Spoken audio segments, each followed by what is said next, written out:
Hello students, today we will see precision and accuracy. In previous video lecture, we have seen significant figures. How we can determine significant figures from any number. We have seen जे rules वगैरे बघितले. Okay, आणि तुम्हाला significant figure काढता येईल. आज आपण बघूया precision and accuracy. What is mean by precision? So precision is nothing but the closeness of various measurement of the same quantity. Closeness of the various measurement of the same quantity. Suppose we are taking weight of a object. एखाद्या ऑब्जेक्टचा आपण weight घेत आहोत. Student A take the weight of that object one time 1.93 and 1.95. Student B take weight of the same object 1.95 and 2.05. Then the result of the student A is precise. Closeness आहे. Student ए ने काय आपण तो chart पाहणारच आहोत. Student ए ने काय value त्याला हे केले 1.93 आणि 1.95 दोन वेळेस वेट घेतले तर त्याचं एक वेळेस वेट किती आले 1.93 ग्रॅम आणि दुसऱ्या वेळेस किती आले 1.95 ग्रॅम. म्हणजे दोन्ही व्हॅल्यू काय जवळजवळ आहेत. Means the result of the student A is precise but student B take the weight of the same object is 1.95 and 2.05 gram. Then this is not precise because that measurement, various measurement are not close नाही आहेत. Okay, 1.95 and 2.05 खूप फरक आहे. Okay, म्हणजे precision कळलं. The closeness of various measurement of the same quantity is called as precision. and accuracy means accuracy is nothing but the closeness of the true value of the result. Closeness of the true value of the result. Suppose त्या ऑब्जेक्टचं weight true weight जे आहे ते 2 gram आहे तर 1.99 gram जर त्या स्टुडंटचा result आला म्हणजे त्या स्टुडंटनी वेट घेतल्यानंतर 1.99 आलं तर that is accurate. But 1.93 1.95 are not accurate. Okay, closeness to the true value is called as accuracy. त्याला बोलतो आपण accuracy. Okay, true value of the result. लक्षात. आता याच्यावरती एक एक्झाम्पल घेऊन प्रिसिजन काय आणि ॲक्युरेसी काय ते सांगतोय. सपोज तेच ऑब्जेक्टच घेऊयात आपण. 3 students take a weight of one object 2 times. Each student take weight of that object 2 times. Suppose student A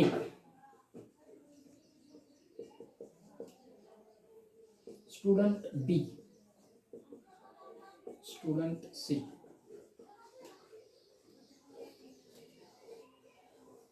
Student A take a weight of that object. One time he found the weight of that object is 1.93 gram, 1.95 gram.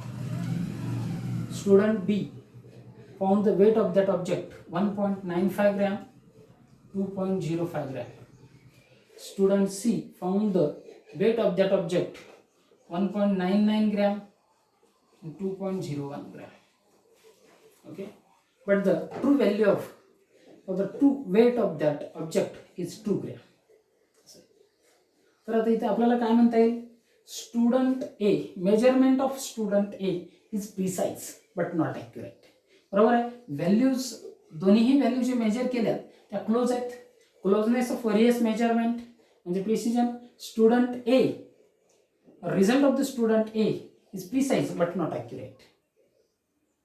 Student B, measurement of student B or result of measurement of student B is not precise and not accurate. Precise पण नाही, accurate पण नाही. Measurement of student C is precise as well as accurate. Value पण closeness आहेत आणि true value च्या पण जवळ आहेत. True value of that object is 2 gram. Okay, therefore student C, or measurement of student C is precise as well as accurate. Okay, कळलं ना मला प्रिसिजन म्हणजे काय आणि एक्युरेसी म्हणजे काय कळलं असेल. रिझल्ट सपोज 4 रीडिंग घेतल्या, एखादी टायट्रेशन आहे समजा, 4 रीडिंग घेतल्या, एखाद्या विद्यार्थ्याच्या रीडिंग 11.2, 11.3, 11.35, 11.4 अशा आल्या, म्हणजे that result is precise.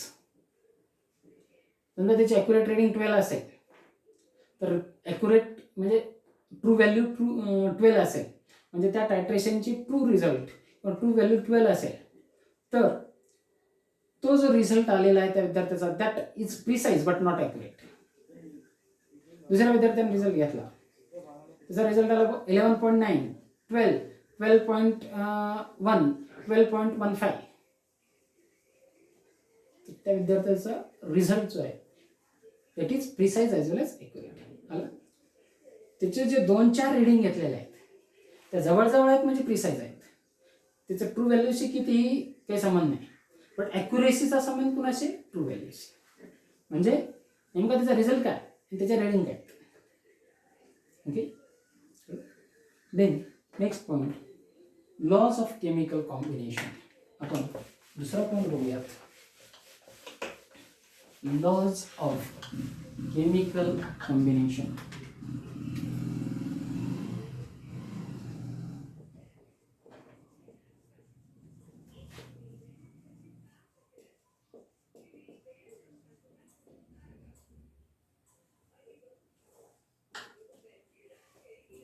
Laws of chemical combination.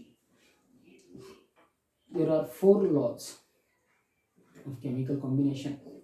First one, law of conservation of mass. Second, law of definite proportion, त्यालाच बोलतात law of constant proportion. Third one, law of multiple proportion. And fourth one, Gay-Lussac's law. Okay, तर त्यामध्ये 1 by 1 आपण बघूयात.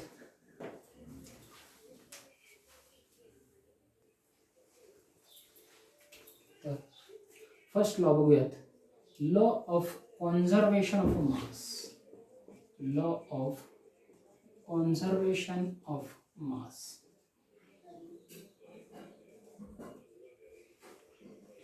लक्षात घे, this law put forth by Antoine Lavoisier. Antoine Lavoisier, name of scientist. Antoine Lavoisier is father of modern chemistry. Law काय आहे तो आपण बघूया. Law of conservation of mass, नावावरूनच तुम्हाला कळेल कॉन्झर्व म्हणजे keep as it is and mass same राहतो. Law of conservation of mass, लॉचं स्टेटमेंट काय, during chemical reaction mass is neither created nor destroyed. During chemical reaction mass is neither created nor destroyed. Means mass of reactants, mass of all reactants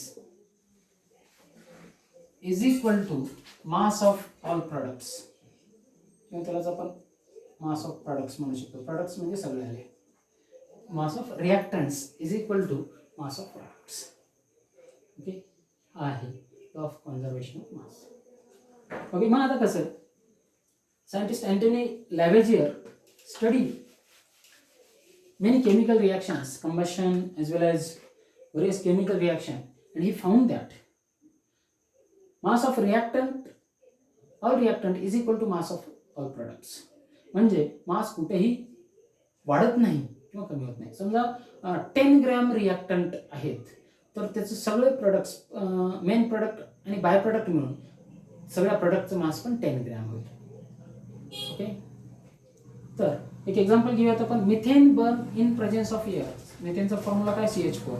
methane burn in presence of air, oxygen burn केलं मिथेनला, काय होतं, काय तयार होतं, carbon dioxide plus H2O water, CO2 plus 4 hydrogen असल्यामुळे 2H2O. काय होईल, इथं 2 ऑक्सिजन, इथं 2 ऑक्सिजन, म्हणजे किती लागतील, 4, 2O2. ओके, कार्बन बॅलन्स आहेत, हायड्रोजन बॅलन्स आहेत. Okay, CO2 gaseous liquid. Okay, methane burns in presence of oxygen gives CO2 and H2O. He balance chemical reaction आहे बर्निंग ऑफ मिथेनची. आता मिथेनचा मॉलिक्युलर मास किती आहे? कार्बनचा अटॉमिक मास असतं 12, हायड्रोजनचा atomic mass असतं 1, 4 hydrogen असल्यामुळे 4, 12 plus 4 किती झालं 16, प्लस एका ऑक्सिजनचा अटॉमिक मास किती असतं 16. ओके, इथे किती ऑक्सिजन आहेत 4 आहेत, त्यामुळे किती होईल 4 ऑक्सिजनचा 2 × 2 4. बघा इथं O2 दोन वेळेस आहे म्हणजे ऑक्सिजन 4 आहेत. Okay, 64 gram. ठीक आहे. आता CO2चं किती आहे 12, कार्बनचं अटॉमिक मास, ऑक्सिजनचं 16, तर ऑक्सिजन किती आहे 2 म्हणून 32, 32 प्लस 12 44 ग्रॅम. 44. H2O चं अटॉमिक मास किती आहे? हायड्रोजन, एका हायड्रोजनचं 1, 2 हायड्रोजन असल्यामुळे 2, ऑक्सिजनचं 16, 16 प्लस 2 18 आणि 2 H2 असल्यामुळे 18 × 2 36. ओके, तर आता इथे किती झालं mass of reactant is equal to 6 4 10 80. Mass of reactant is equal to 80. याचं किती येईल याचं म्हणजे mass of reactant is equal to mass of product. कुठलीही रिएक्शन घ्या. ओके, आलं स्टेटमेंट पण लक्षात आलं याचं. During chemical reaction mass is neither created nor destroyed. Okay, this is your law of conservation of mass. Okay, येते लक्षात. त्याचं एक एक्झाम्पल घेऊन आपण बघितलं. आणखीन एक एक्झाम्पल घेऊयात.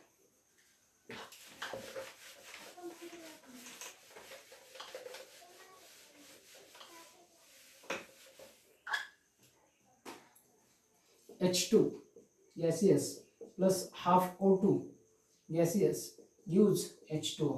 हाफ O2 इथे काय लिहिलं मी बॅलन्स करण्यासाठी लिहिलोय. ओके,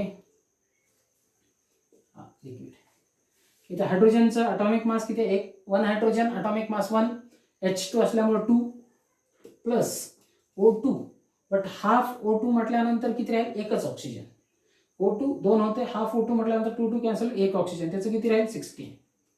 ओके, इथे H2O चा अटॉमिक मास आताच आपण काढलं होतं किती 18, इकडं पण 18, इकडं पण 18. Mass of reactant is equal to mass of products. हा आहे तुमचा law of conservation of mass. आता आपण नेक्स्ट लॉ बघूयात. लॉ ऑफ डेफिनाइट प्रपोर्शन और law of constant proportion. Second law of definite proportion.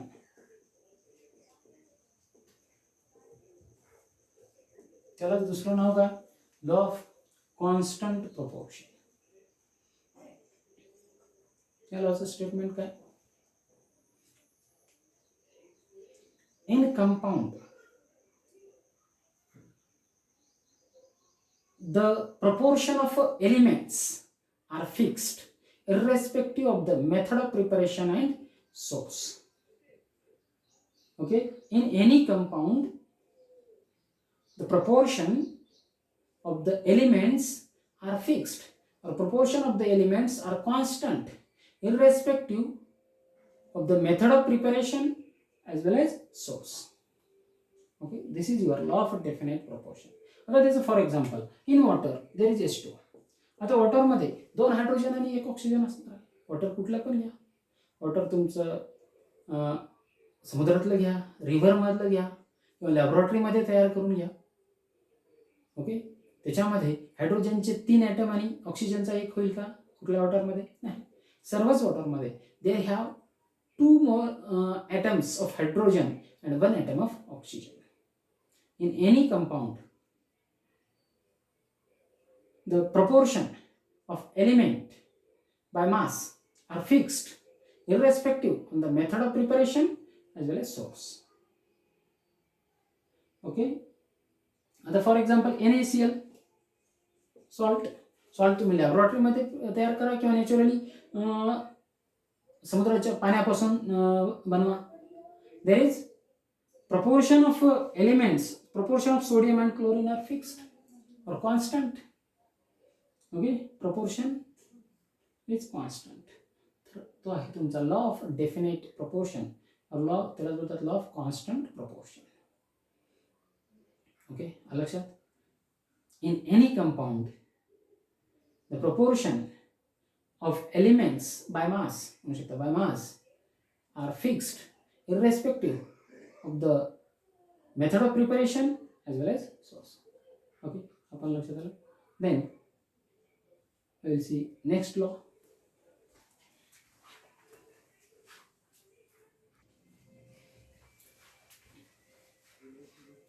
Next law we will see in next lecture. त्या अगोदर एक सूचना आहे. कोरोनाच्या संकटामुळे बराचसा तुमचा सिलेबस कमी करण्यात आलेला आहे. जवळपास 30% सिलेबस तुमचा कमी करण्यात आलेला आहे. पण ते कशासाठी? स्टेट बोर्डासाठी. 11चा 12चा या वर्षीचा 11ची एक्झाम देणाऱ्या मुलांना 11चा फक्त 70% सिलेबस शिकायचा आहे, बाकीचा 30% करण्याची गरज नाही. पण हे कुणासाठी? स्टेट बोर्डसाठी. तुम्हाला national लेवलच्या exam JEE as well age नीट या एक्झामसाठी तुम्हाला सर्व पोर्शन करावाच लागणार आहे. त्यामुळं आम्ही जे घेत आहोत तो JEE नीटच्या दृष्टीने सगळा पोर्शन मी घेत आहे. त्यामुळं सगळा पोर्शन करा. फक्त CETच्या विद्यार्थ्यांनी जो पोर्शन एलिमिनेट केला आहे त्याकडे दुर्लक्ष करू शकता. पण JEE आणि नीटची स्टडी करणाऱ्या विद्यार्थ्यांनी हा पोर्शन कंप्लीट पोर्शन हे करा. जसं की आता या चॅप्टरमध्ये सिग्निफिकंट फिगर स्टेट बोर्डासाठी डिलीट केलेलं आहे. म्हणजे नाही, सिग्निफिकंट फिगर, सायंटिफिक नोटेशन या काही गोष्टी नाही आहेत. पण तुम्हाला नॅशनल लेवलच्या कॉम्पिटिटिव्ह एक्झामसाठी तो भाग करावा लागणार आहे. त्यासाठी करा. ज्यांना स्टेट बोर्डाची फक्त म्हणजे CET द्यायचं आहे त्यांनी पण तो केलेला चांगला नॉलेजसाठी. ओके,